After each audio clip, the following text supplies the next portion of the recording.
Alors on va rester un petit peu dans l'IA parce qu'il y aura forcément de l'IA dans la gestion, mais on va parler des vracs numériques, hein, qui nous polluent pas mal, vous comme moi, j'imagine.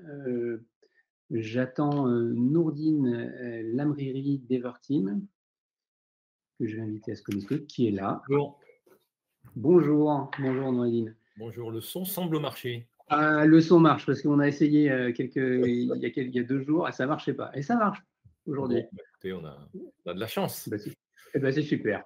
Donc voilà, Euh, alors oui, je te laisse introduire. Excuse-moi. oui, voilà, l'idée c'est qu'on fasse le point sur les vracs numériques.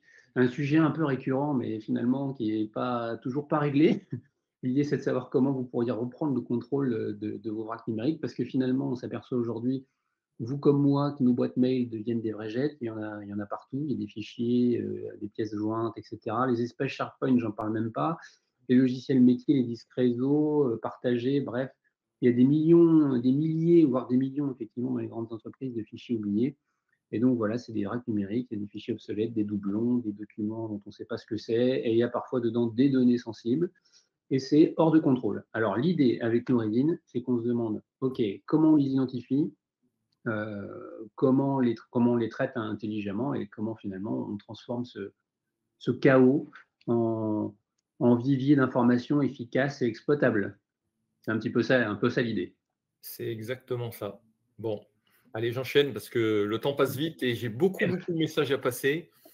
Je suis ravi d'être là avec vous tous aujourd'hui pour parler du sujet des vracs numériques, qui est pour moi un sujet important, qui m'intéresse beaucoup et qui, à mon avis, concerne la plupart des personnes qui sont présentes aujourd'hui.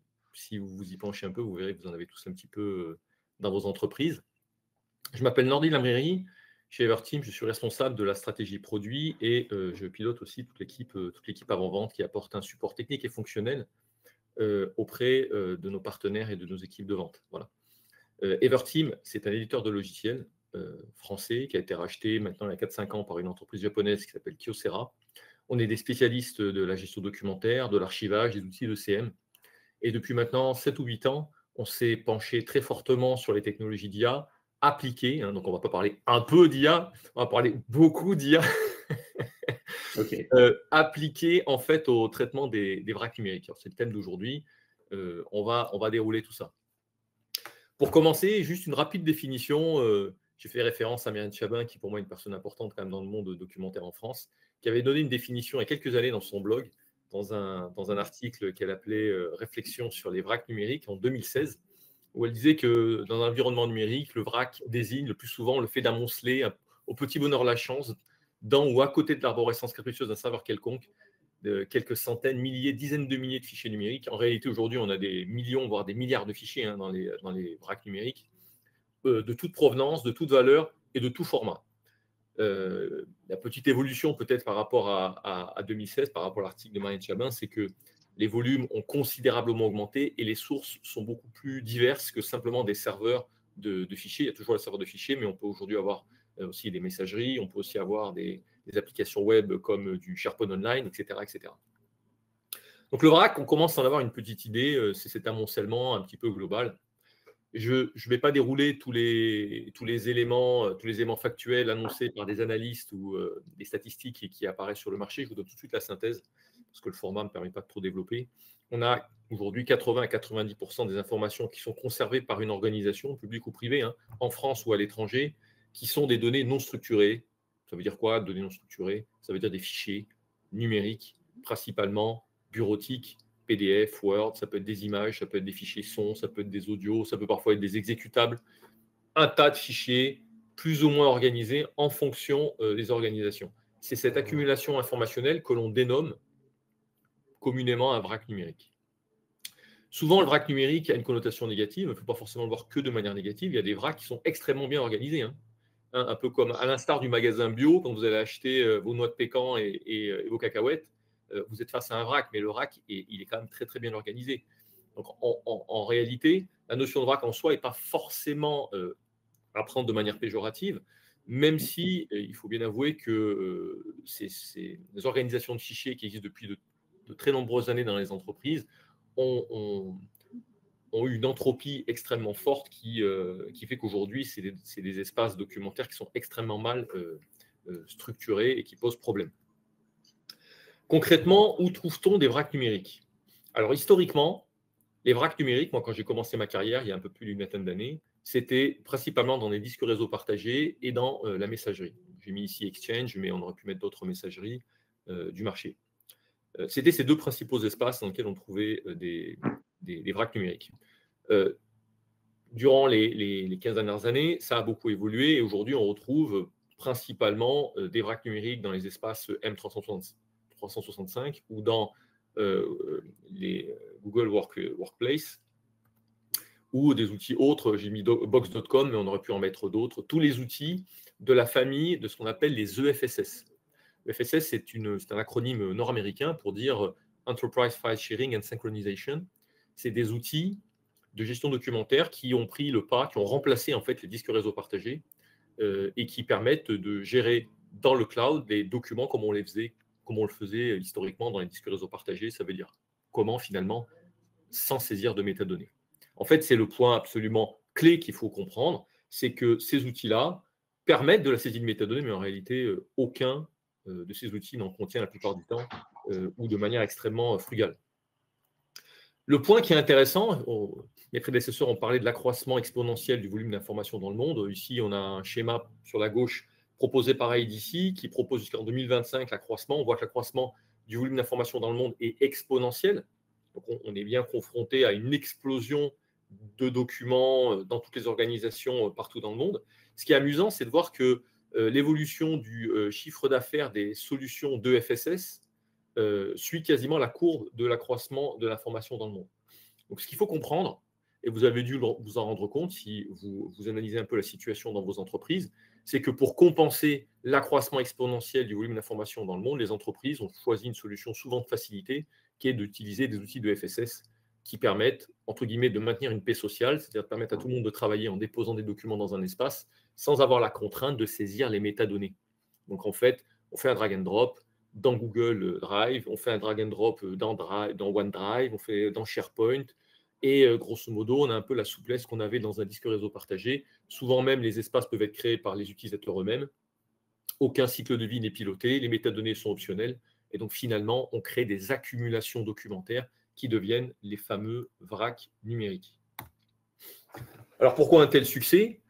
Le succès de ces espaces vrac dans ces différents outils, parce que c'est dédié à la gestion des fichiers non structurés, c'est-à-dire que le fichier est l'objet, ça n'est pas la notice. Quand vous déposez un fichier dans un SharePoint online, c'est le fichier que vous voyez en premier. Et on ne vous demande pas de saisir des métadonnées, donc c'est le binaire qui est l'élément. C'est adapté à un usage professionnel quotidien. Ça offre une grande liberté d'utilisation. C'est simple à comprendre.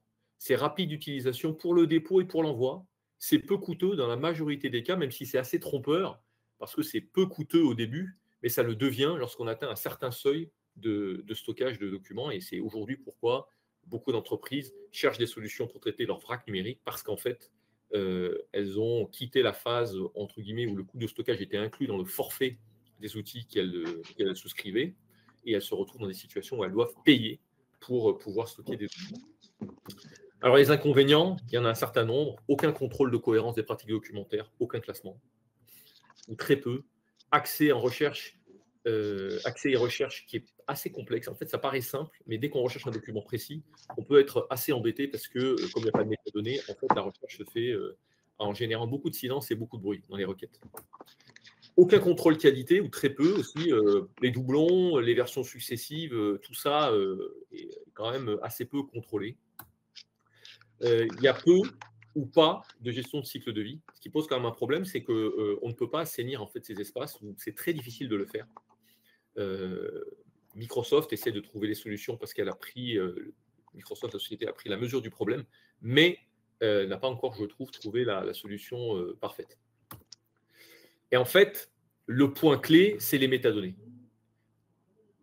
Les métadonnées, parce que l'ajout de métadonnées, en réalité, est possible partout. On peut ajouter des métadonnées partout. Je peux prendre mon poste de travail ici, prendre le premier fichier que j'ai sous la main, aller dans les propriétés et constater que j'ai des métadonnées et que j'ai même des métadonnées que je peux rajouter ici. En fait, même dans un disque réseau partagé, on peut ajouter des métadonnées. Pourquoi les gens ne le font pas? Et parce que c'est chiant. Personne ne veut saisir de métadonnées. Alors, ma génération le faisait, mais alors la nouvelle génération, mais très très loin de vouloir le faire. Donc en fait, on est face à un problème qui ne fait que s'intensifier, c'est la fameuse saisie de ces métadonnées. Et en fait, on est, entre guillemets, tiraillé entre deux options.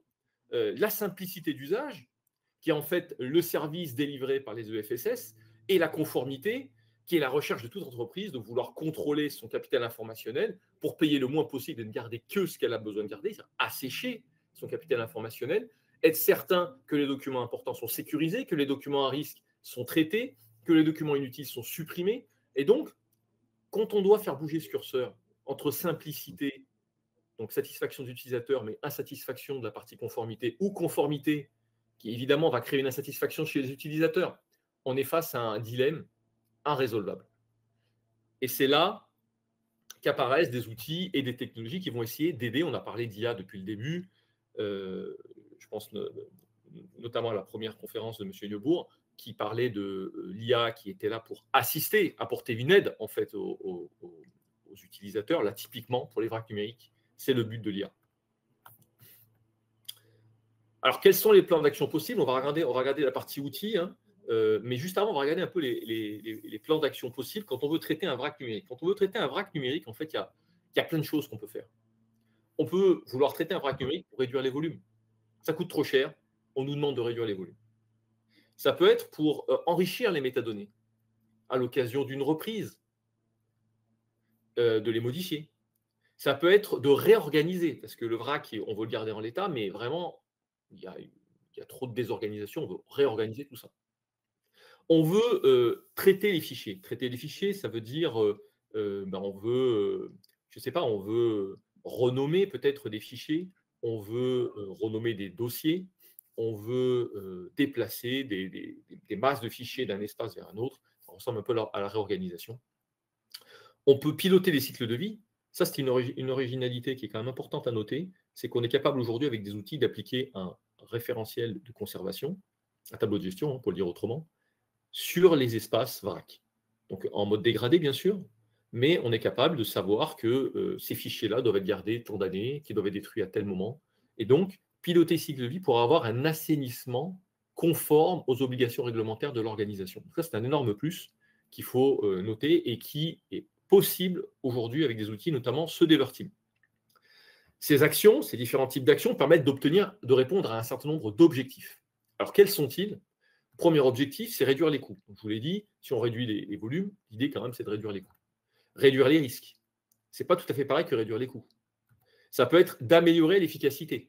Les collaborateurs ont trop de difficultés à trouver les documents et tout le service est ralenti à cause de ça. Donc, on veut améliorer la productivité et l'efficacité des collaborateurs. On veut prouver la conformité.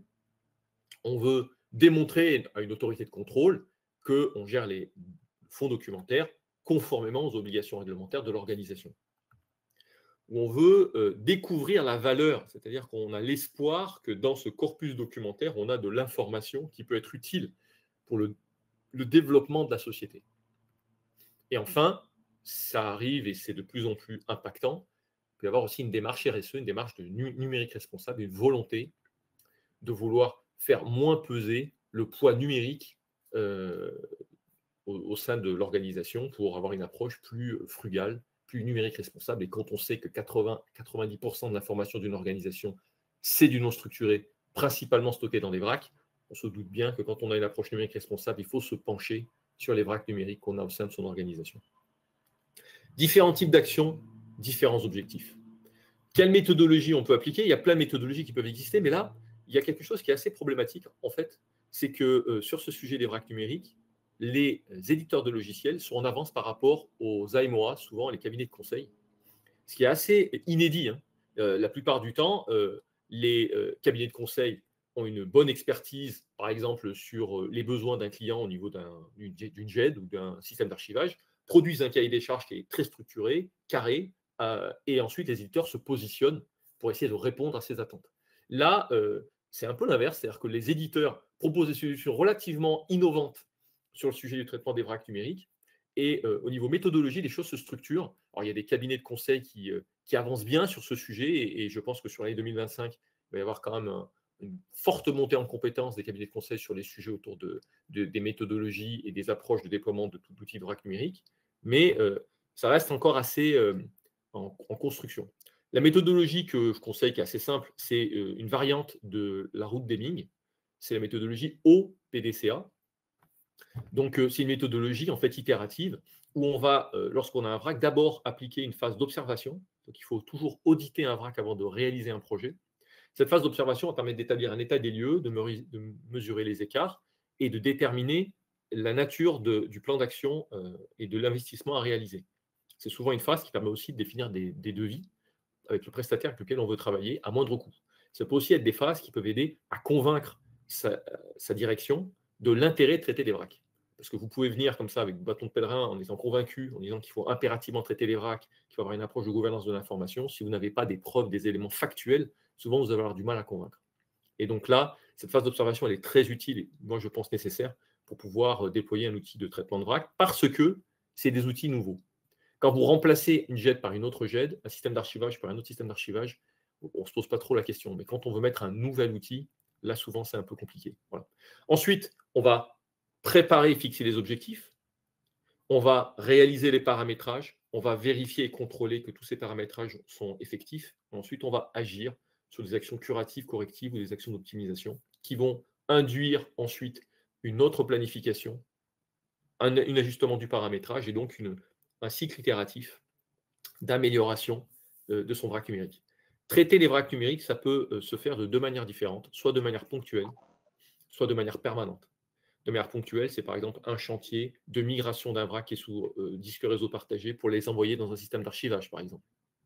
Un traitement permanent, c'est un SharePoint qu'on veut garder ou un disque réseau partagé que l'on veut garder, mais on aimerait un outil qui nous permet de superviser ces espaces, de assainir périodiquement les documents pour s'assurer que tout est conforme. Quels sont les modes de traitement de vrac qui sont possibles? En réalité, les modes de traitement de vrac possibles, il y en a un certain nombre, la plupart que vous connaissez. Le premier, c'est saisir manuellement les métadonnées.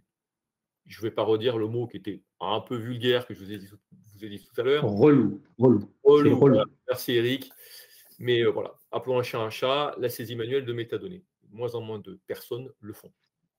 Deuxième approche, c'est les opérations de groupe.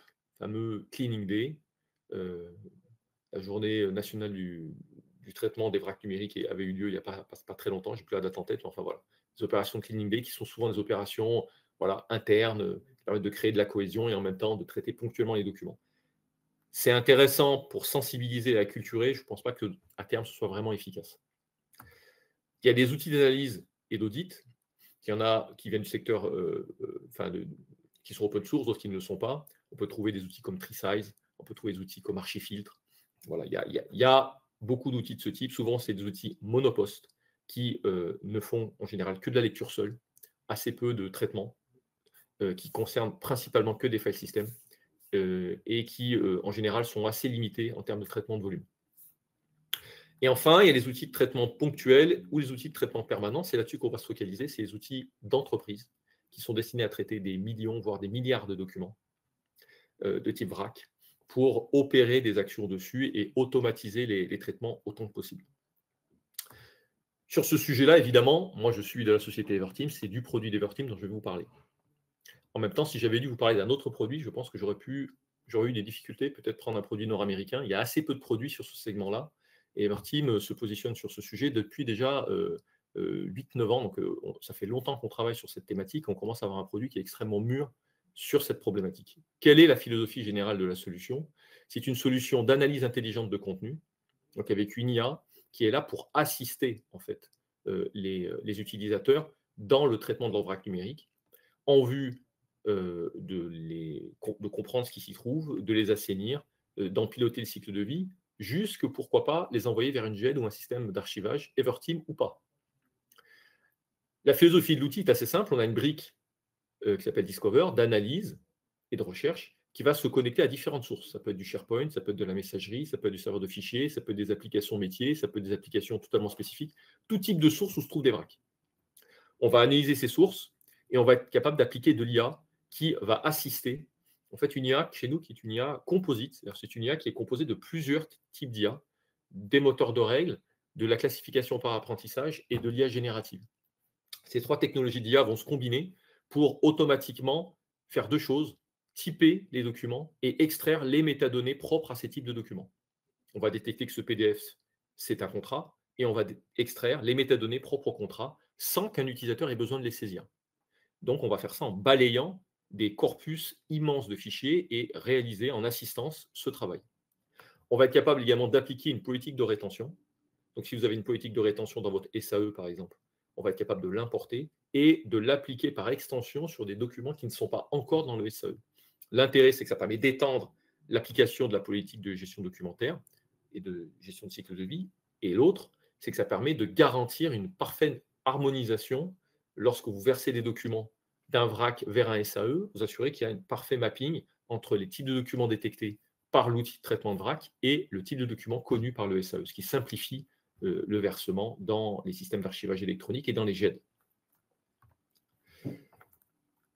Comment ça se configure? En fait, ça se configure à partir d'un écran. C'est-à-dire qu'on avait une première version, dans la version 3.2, là on va sortir la version 3.3, où dans la version 3.2, on faisait plein de choses, mais les clients nous ont dit, c'est super, c'est un peu compliqué. Donc, dans la 3.3, on a simplifié en combinant toutes nos IA dans un seul et même module, qui va fonctionner un peu comme un pipeline, où les documents vont passer par différentes étapes. Donc, un écran où on va déterminer finalement les principaux domaines de documents qu'on veut détecter. Je sais pas, les documents commerciaux, les documents contractuels, les documents RH, etc. Et à l'intérieur, définir les différentes catégories. Là, j'ai défini une catégorie qui est une catégorie NDA pour documents pour les accords de confidentialité.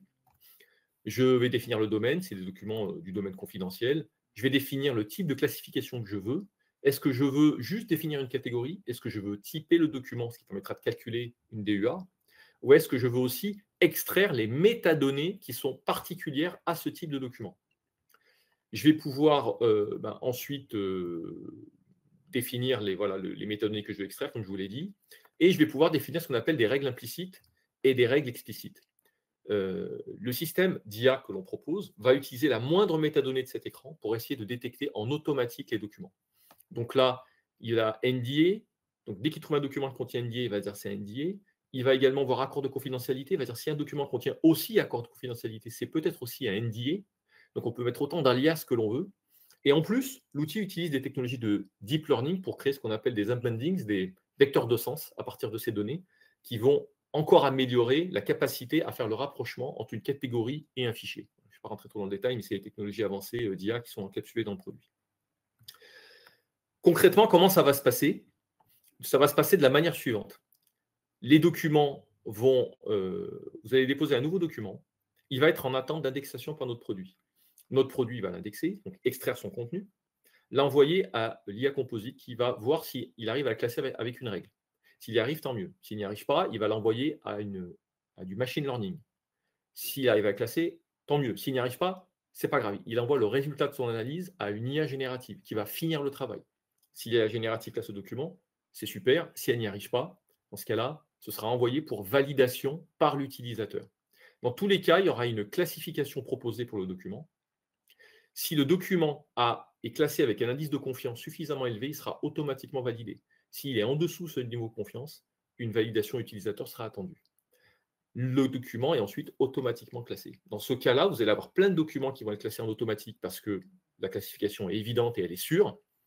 Et pour les documents pour lesquels il y a un doute, une validation utilisateur sera à faire. Cette validation va ensuite enrichir la connaissance de l'IA Composite qui, sur les documents suivants, sera encore plus performante.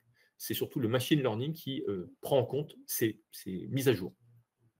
On a fini à ce moment-là la classification du document. On l'a typé, le document.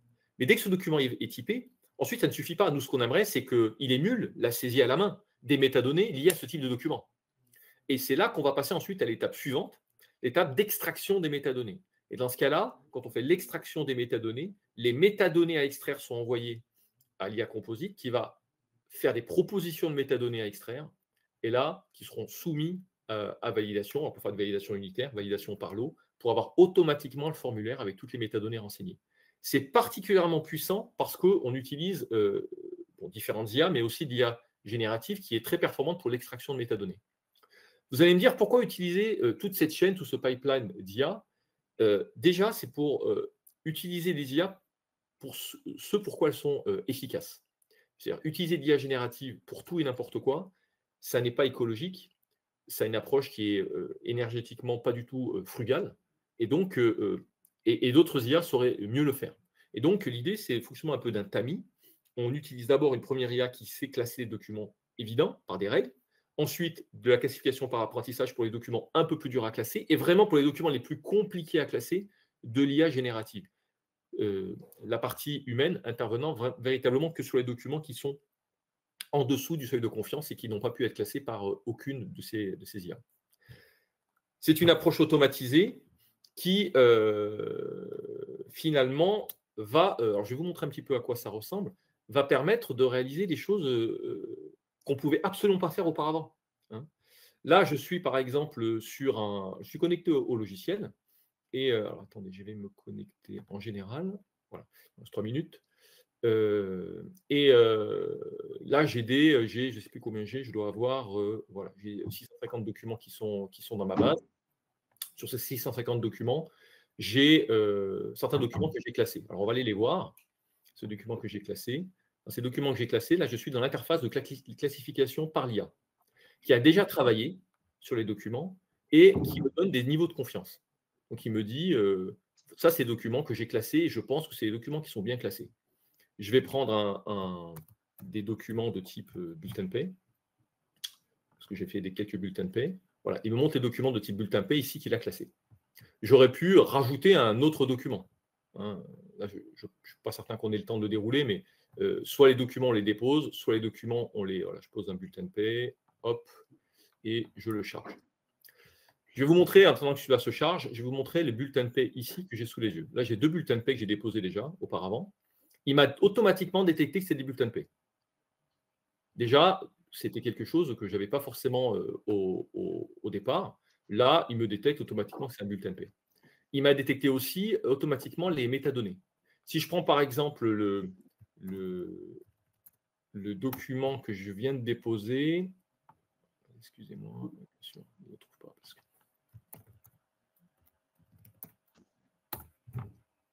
Voilà, je viens de déposer un bulletin de paie, vous voyez, le type de document n'est pas détecté, les métadonnées ne sont pas extraites. Ça, c'est celui que je viens de déposer. Si je laisse l'IA travailler, au bout d'un moment, elle va réussir à trouver le problème tout seul. Bon, là, je n'ai pas trop le temps parce que le temps avance. Donc, je vais vous montrer un bulletin de paie qui a déjà été traité. Il l'a détecté tout seul comme étant un bulletin de paie, donc là, il ne s'est pas trompé. Et il est sûr à 92% que c'est le bon type de document. Et il m'a en plus extrait les métadonnées. Et là, il me trouve bien le nom du salarié. Alors, en l'occurrence, le nom du salarié, il est en bas. Quand j'ai créé le document, j'ai fait une petite erreur. Donc, Léa Dujardin. Il m'a bien trouvé le nom de la société, Top Capi Group. Il m'a bien trouvé l'ID de l'employé et le numéro du bulletin. Alors, ce qui est amusant, c'est que là, ces informations ne sont même pas dans le fichier. Elles sont cachées parce que c'est des documents qui sont générés par un outil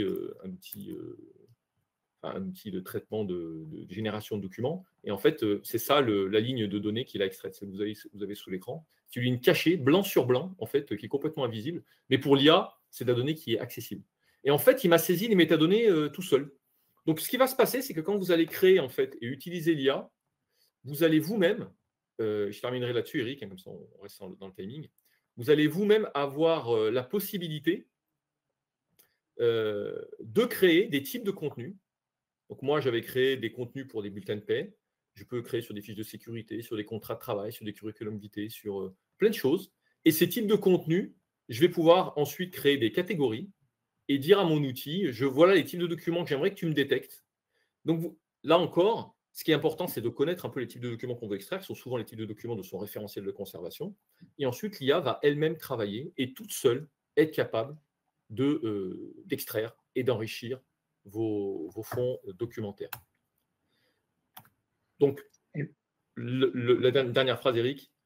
Donc, aujourd'hui, on rentre sur le traitement des vracs numériques sur une nouvelle pratique, une pratique nouvelle qui est le traitement des vracs, qui, en fait, change un paradigme clé qui était de garder l'information au cas où, qui est le paradigme que tout le monde a appliqué jusqu'à aujourd'hui sur la gestion de ces fichiers. On garde au cas où. pour passer en fait à un nouveau mode qui est de conserver les documents le temps nécessaire et de les supprimer le moment venu.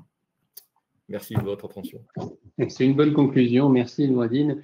Et je pense qu'une démo plus complète, n'hésitez pas, si vous avez besoin d'une démo, vous aurez les coordonnées de Nourdine dans le mail qui suivra la fin de cette session. Et je pense qu'une démo complète, ce serait super intéressant. Ah bah, merci en tout cas. merci beaucoup, Eric.